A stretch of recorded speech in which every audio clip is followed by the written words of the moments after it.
Jamaah. Yeah. Oh, jamaah. Yeah. Alhamdulillah. Alhamdulillah jamaah. Masih di Selamat Tinda dan untuk jamaah yang baru bergabung hari ini kita sedang membahas tema yang luar biasa. Temanya adalah rencanakan perbaiki diri menuju tahun depan. Masya Allah sudah dibahas sama guru-guru kita sebelumnya. Kita akan melanjutkan membahas tema kita yang luar biasa ini. Tapi sebelumnya saya mau ajak dulu jamaah untuk nonton dulu. Ini tayangan ada dua wanita bertengkar di mall karena dikatain kampungan saat nonton di bioskop. Aduh yuk kita saksikan sama-sama, silakan. Berawal dari nonton film di bioskop, dua cewek berakhir baku hantam di City Mall Gorontalo. Video dua wanita adu jotos itu viral di sosial media. Kedua wanita ini awalnya memang menonton film di bioskop.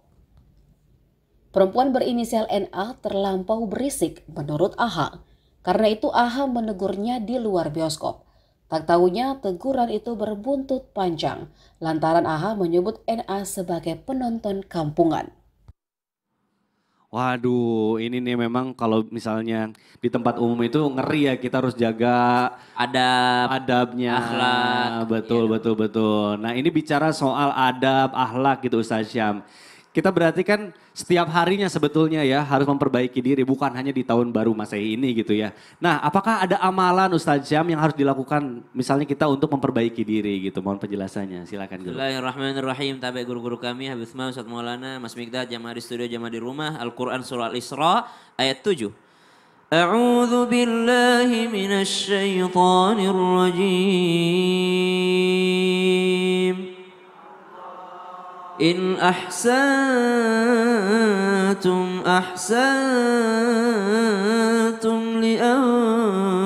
لأنفسكم وإن أسأتم فلها فإذا جاء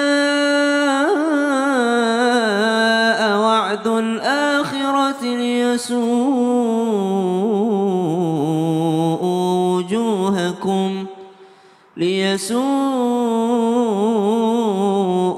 وجوهكم وليدخلوا المسجد كما دخلوه أول مرة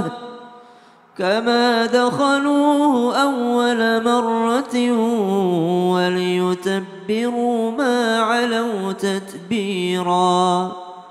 Jika kamu berbuat baik, maka itu berarti kamu sedang berbuat baik untuk dirimu sendiri. Dan jika kamu berbuat jahat, maka kerugian dari kejahatan itu adalah untuk dirimu sendiri juga. Apabila datang saat hukuman kejahatan yang kedua, kami bangkitkan musuhmu untuk menyuramkan wajahmu. Lalu mereka masuk ke dalam Masjidil Aqsa, sebagaimana ketika mereka memasukinya pertama kali dan mereka membinasakan apa saja yang mereka kuasai. Kita ambil penggalan ayat yang di awal. Jika kau berbuat baik, maka sesungguhnya kebaikan itu adalah untuk dirimu sendiri.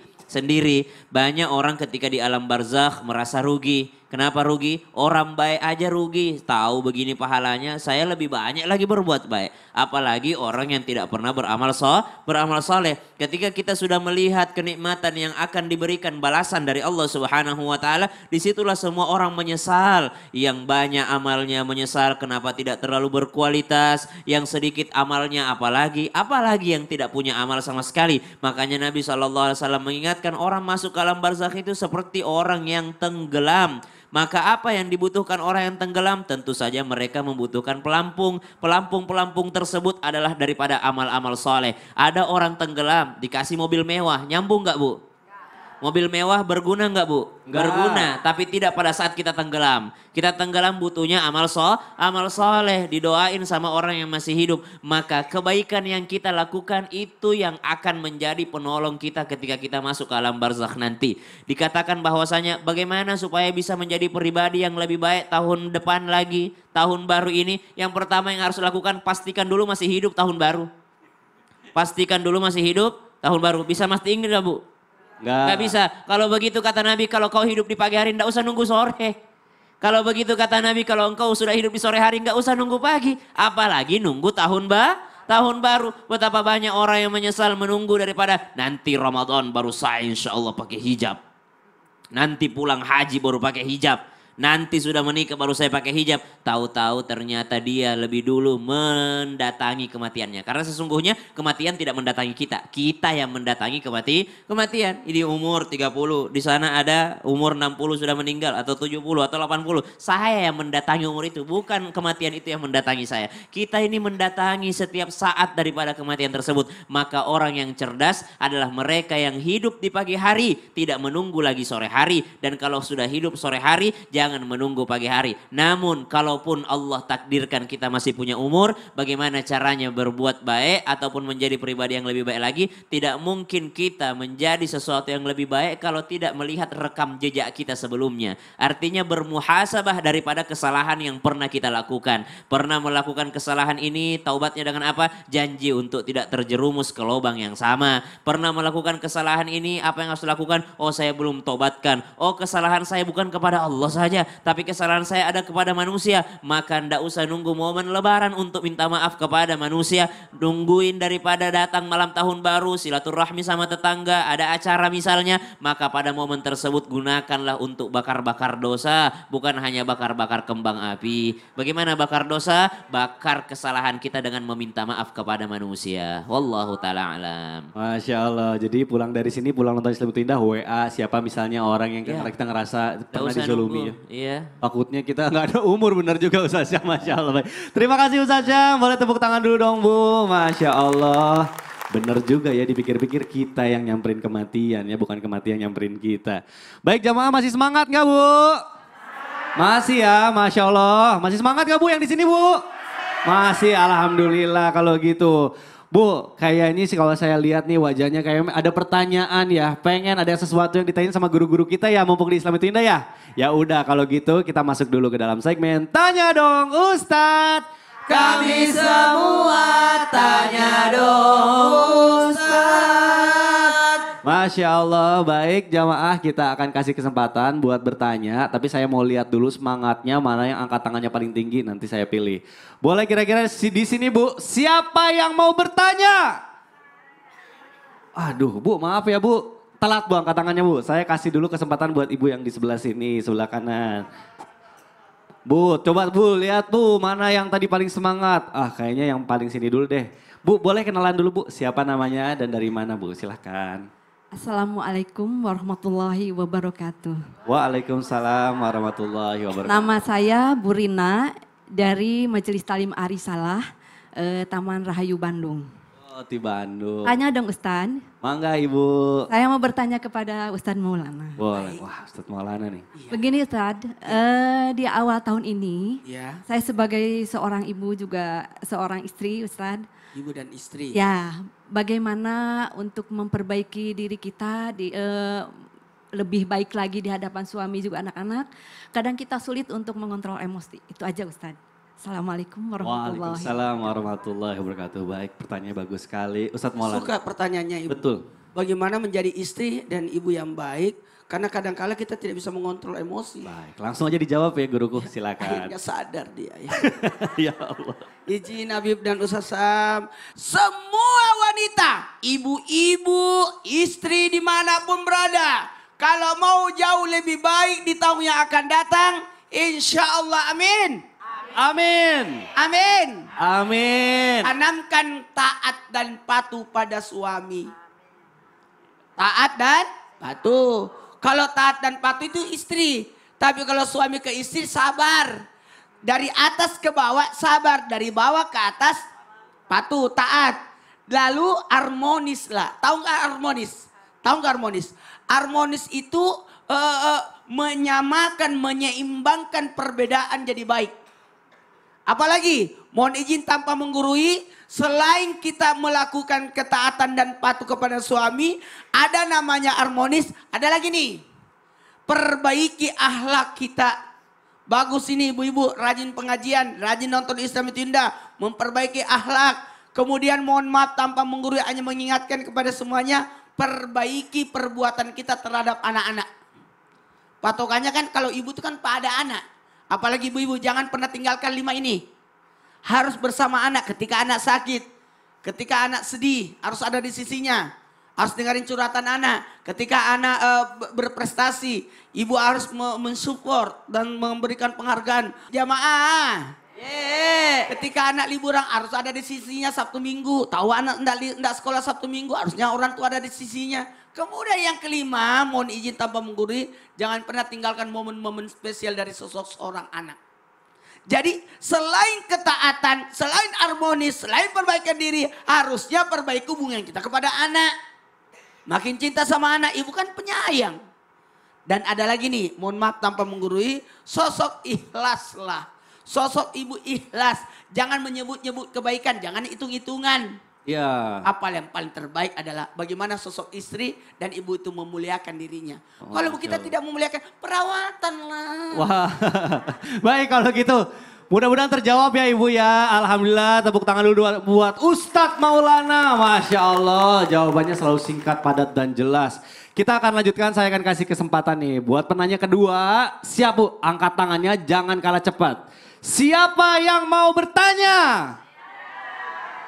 Aduh, yang ini masih loyo Bu ya, masih kurang semangat gitu Bu. Ayo Bu, saya kasih kesempatan buat Ibu yang sebelah kanan lagi. Baik, tadi di barisan kedua saya lihat nih, mana tadi nih yang semangatnya paling tinggi. Nah Ibu ini nih, Masya Allah Bu, boleh Bu kenalan dulu siapa namanya, dari mana Bu? Assalamualaikum warahmatullahi wabarakatuh. Waalaikumsalam warahmatullahi wabarakatuh. Saya Ibu Nuri dari Majelis Taklim Arisalah Bandung. Wah, Sami di Bandung, oke siap.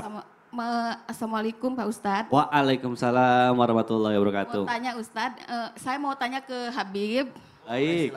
Saya pernah dengar Rasulullah dahulu pernah berjanji di tahun 2024 ini genap 100 tahun. Ya. Allah akan mengantarkan seorang mujadid. Wah, baik. Yang saya tanyakan, mujadid itu apa? Ya. Dan untuk apa Allah mengantarkan di bumi ini, ke muka bumi ini? Baik. Demikian pertanyaan saya. Baik. Wassalamualaikum warahmatullahi wabarakatuh. Waalaikumsalam warahmatullahi wabarakatuh. warahmatullahi Terima wabarakatuh. kasih. Pertanyaannya mujadid itu apa dan apa tujuannya dikirimkan ke bumi? Akhir, Akang. Silakan Punten. Akang Habib. Mangga. Baca Ustaz diwalan. Maulana. Bismillahirrahmanirrahim. Allahumma salli ala Sayyidina Muhammad wa ala ali Sayyidina Muhammad. Innallaha yab'athu li hadhil ummati ala ra'si kulli mi'atin sanatin man yujaddidu laha dinaha. Ini hadis sahih yang dijelaskan bahwasanya sesungguhnya Allah akan mengutus, menghadirkan bagi umat ini, yakni umat Islam, orang yang akan memperbaharui urusan agama. Mereka pada setiap akhir 100 tahun. Kayaknya kalau saya hitung ini bukan terakhir. Ini bukan pas 100 tahunnya. Harusnya lahirnya tahun ini bisa.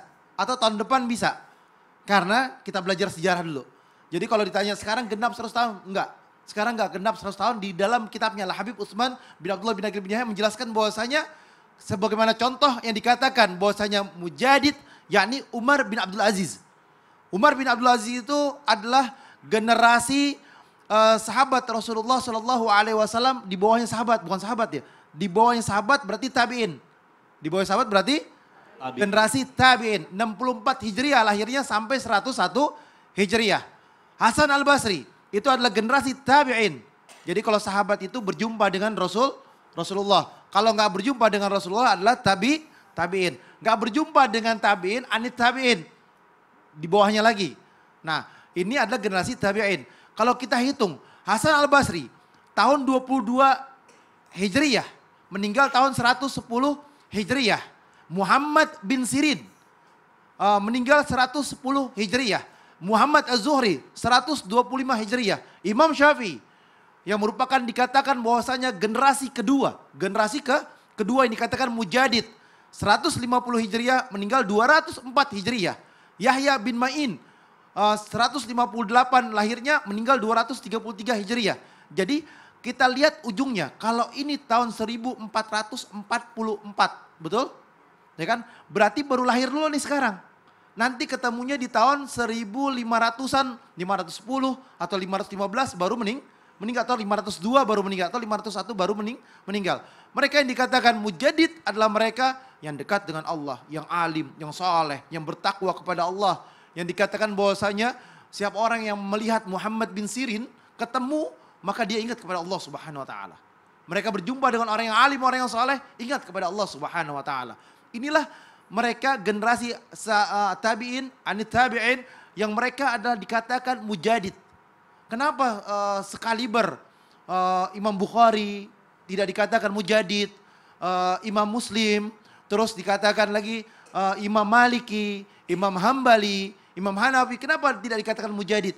Mujadid itu adalah mereka yang akhir 100 tahun setiap hijriahnya. Jadi akhir 100 tahun. Nah kita lihat bahwasanya Umar bin Abdul Aziz meninggal tahun 101 hijriah. Ujungnya Hasan Basri 110 hijriah, Muhammad bin Sirin 110 hijriah, Muhammad Az-Zuhri 125 hijriah, Imam Syafi'i 204 hijriah. Ujungnya tuh dilihat tuh. Jadi dilihat ujungnya.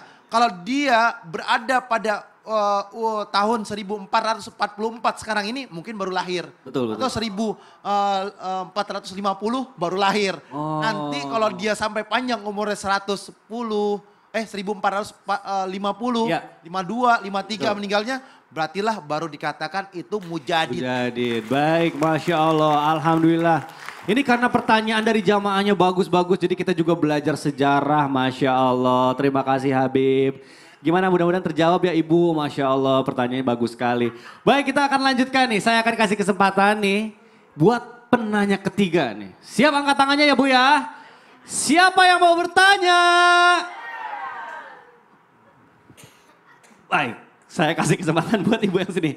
Ibu kurang semangat, yang sebelah sini nanti saya kasih kesempatan lagi ya. Saya akan kasih kesempatan. Nah buat Ibu, Masya Allah tadi angkat tangannya keren banget. Boleh Bu, siap Bu. Assalamualaikum warahmatullahi wabarakatuh. Waalaikumsalam warahmatullahi wabarakatuh. Perkenalkan, nama saya Ibu Popi Apipah dari Majelis Taklim Arisalah, Taman Rahayu, Kopo, Bandung. Iya Mau baik. bertanya pada Pak Ustadz Sam. Baik, silakan Ibu Ini lanjutkan. Pak Ustadz, bagaimana cara menguatkan mental di tahun baru dalam rangka menghadapi orang-orang yang toksik? Itu saja, terima Oh kasih. baik-baik. Mohon jawabannya Ustaz Syam. Tapi guru-guruku Habib Ustaz Maulana Mas Mikdad, jamaah di rumah, jamaah di studio, Al-Quran Surah Ali Imran 133-134. A'udzu billahi minasyaitonir rajim. Wasari'u ila maghfiratin min rabbikum wa وجنة عرضها السماوات والأرض أعدت للمتقين الذين ينفقون في السراء والضراء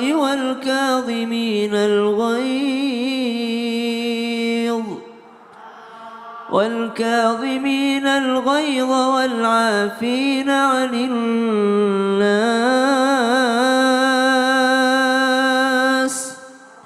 والله يحب المحسنين.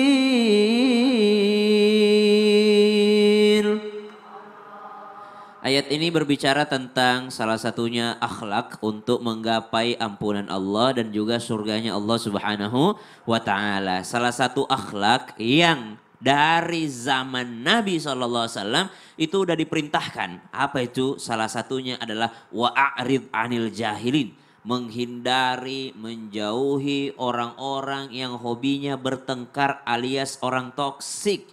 Kadangkala udah tahu toksik masih mau gabung. Udah tahu toksik masih mau berteman sama itu. Masih mau berkongsi sama orang itu. Padahal udah tahu nih orang sholat enggak, ngaji enggak. Kalau kita mau sholat senantiasa menghalang-halangi. Kita mau berangkat umroh dia, lebih baik uangnya dipakai buat usaha. Lebih baik uangnya buat ini, lebih baik uangnya buat ini. Orang toksik, orang yang menghalang-halangi daripada kebaikan. Lalu bagaimana menguatkan mental kita agar bisa terhindar daripada orang-orang seperti ini. Ujian-ujian seperti ini, lingkungan toksik seperti ini. Maka dikatakan badai itu sudah ada sejak bumi ini diciptakan. Perahu baru ada. Apakah perahu menghentikan badai? Tentu tidak. Apakah mengendalikan badai perahu itu? Tentu tidak. Apa yang dikendalikan? Perahunya. Orang toksik sudah ada sejak zaman dahulu. Apakah kita mengendalikan orang toksiknya? Bukan, kita mengendalikan diri kita. Bukan dia yang kita kendalikan, tapi kita mengendalikan diri kita. Maka sering diberikan ibarat oleh guru-guru kita, kalau kita menggenggam segenggam garam, kalau kita taruh di segelas air, maka segelas air itu akan berubah menjadi asin. Tapi kalau segenggam garam kita taruh di danau yang luas, apakah danaunya menjadi asin? Tentu tidak. Berarti yang diperkuat adalah wadahnya kita ini. Apa wadah kita ini? Hati, dada, lapang dada. Makanya ada doa, Rabbi syrahli sadri. Ya Allah, lapangkan dadaku ini. Kenapa? Karena di luarku lingkungannya toksik. Di luarku banyak menghalang-halangi daripada kebaikan. Maka mentalku perkuat ya Allah. Dengan cara apa? Dengan cara melapangkan dada. Dimulai dari diri kita sendiri. Menguatkannya. Bagaimana caranya dikuatkan? Tentu tidak akan pernah bisa kecuali dengan bermajelis ilmu. Ngaji itu paling penting tuh Bu. Ngaji itu paling penting. Makanya dikatakan ibadahnya orang yang tidak berilmu dengan ibadahnya orang yang berilmu jauh derajatnya. Tidurnya orang berilmu bisa jadi lebih mulia daripada ibadahnya orang yang tidak berilmu. Kenapa? Dia beribadah tapi nggak tahu ilmunya. Maka majelis ilmu yang paling penting di zaman sekarang ini. Kenapa? Orang yang telah sibuk mengisi hari-harinya, mengisi dadanya, mengisi otaknya, akal pikirannya diisi dengan majelis ilmu, dengan ilmu-ilmu agama, maka mereka sudah tersibukkan dengan hal tersebut sehingga tidak sempat lagi mengikuti ataupun melihat-lihat ataupun terpengaruh dengan lingkungan yang toksik. Maka mulailah daripada diri sendiri, bukan sibuk mengurusi orang lain. Kapannya lingkunganku berubah? Mulailah daripada diri sendiri. Ubah diri dulu. Kapannya orang itu berubah? Tidak usah mikirin orang dulu. Mulai daripada diri sendiri. Kapan anak-anakku rajin? Maka mulailah diri menjadi orang tua yang rajin. Anak-anak akan melihat. Kapan suamiku berubah? Mulai daripada diri sendiri dulu. Ikuti dulu sunnah-sunnahnya Nabi SAW semuanya. Kalau sudah sempurna, maka insya Allah dengan cara itu Allah akan menunjukkan hidayahnya. Amin, ya Allah ya Rabbal Alamin. Tapi Ustaz Syam, kalau misalnya kita menjauhi dari lingkungan toksik itu namanya memutus silaturahmi enggak? Memutus silaturahmi itu menghilangkan ikatan batin. Oh baik. Jadi kalau kita menjauhi tapi kita mendoakan itu tidak mutusin. Baik. Jadi Masya Allah, baik. Tunggu jemaah, saya ada sesuatu yang mengganjal nih. Dari tadi kita bahas sesuatu yang menarik, kadang bercanda juga. Ada satu jemaah yang saya perhatikan dari tadi serius banget. Kita coba tanya ya, ada sesuatu apakah gerangan? Ibu dari tadi saya lihat Bu, ada apa sih Bu? Kayaknya serius banget Bu, coba dong Bu. Assalamualaikum warahmatullahi wabarakatuh. Waalaikumsalam Nama warahmatullahi saya wabarakatuh. Ibu Endah dari Majelis Taklim Al-Jannah Cimekar, Bandung. Baik. Ya, Bu. Kebetulan Iya, Bu. di tahun ini saya itu pingin benar-benar hijrah. Masya Allah. Tapi hijrahnya itu biar tidak tergoyahkan atau tidak tergoda, bagaimanakah? Baik. Gimana ya Ustadz mau hijrah tapi takut tergoyahkan? Ada apa nih? Tahan. Jangan kemana-mana, kita akan bahas setelah yang satu ini. Bagaimana supaya istiqomah dalam hijrah. Jamaah, Alhamdulillah. Kirain gak boleh gerak.